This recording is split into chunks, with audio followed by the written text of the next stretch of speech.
হুম হুম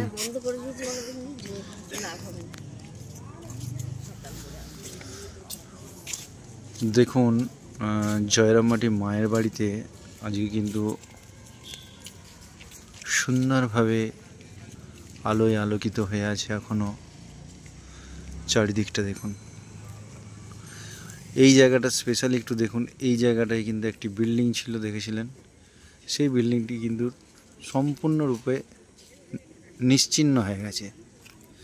দেখুন, ঠিক মায়ের যে পুরাতন বাড়ি তার পাশেই ছিল সেই বিল্ডিংটি। কিছুদিন আগে কিন্তু ভাঙার কাজ চলছিল, ভাঙা হচ্ছিল, সেটি সম্পূর্ণরূপে কিন্তু একদম নিশ্চিহ্ন হয়ে গেছে। এখানটা কিচ্ছু নেই। এখানটা সুন্দরভাবে এরপর সাজিয়ে দেবেন মহারাজরা। ডেকোরেটিং হয়ে যাবে, লন হয়ে যাবে একটা সুন্দর। চারদিকটা একটু দেখাচ্ছি দেখুন। আজকে জয়রামবাটি মাতৃমন্দিরে এই সন্ধ্যাকালীন পরিবেশটা কি সুন্দর। জেনারেল সেক্রেটারি মহারাজ এসেছেন,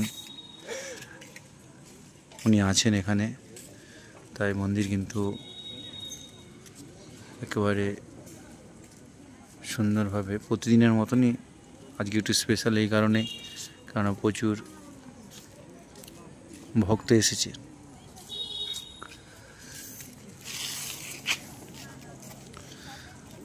এখানটায় একটা ছিল, মনে পড়ছে, এখানটায় বুক স্টল ছিল এবং পল্লী মঙ্গল ছিল, সেটাও কিন্তু সম্পূর্ণরূপে নিশ্চিহ্ন হয়ে গেছে এবং এগুলোকে সুন্দরভাবে ঢালাই করে দিয়েছে। ঢালাই করে দিয়ে কিন্তু এখানটায় অনেকটা স্পেস পাওয়া গেছে। এই যে মায়ের নতুন বাড়ি, নতুন একদম সুন্দরভাবে এটা কিন্তু এখানে করে দিয়েছে। দেখুন, এই যে মায়ের নতুন বাড়ি, আমি দেখাচ্ছি রাত্রেবেলাটা কি সুন্দর লাগছে। দেখুন, একদম চালাগুলো নতুন করে ছাওয়া হয়েছে, খড়ের চালাগুলো।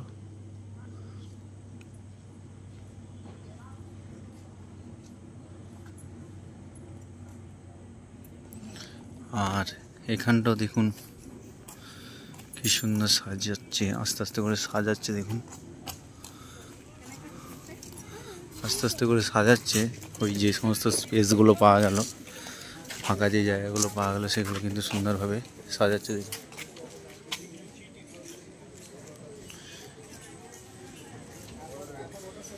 এখানটা একটা জলের ফোয়ারা হবে, সুন্দরভাবে কিন্তু সাজিয়ে দিচ্ছে।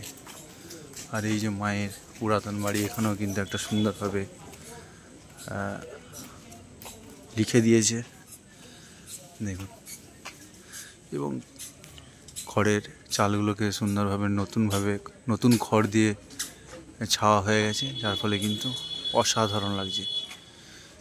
আর এই জায়গাটাতে সেই বিল্ডিংটা ছিল, আপনারা জানেন, সেটি কিন্তু এখন আর নেই। সকলেই ভালো থাকুন, সুস্থ থাকুন, মায়ের কাছে প্রার্থনা জানাই। মায়ের বাড়ি আসুন, ঘুরে যান, আশা করি ভালো লাগবে সকলের।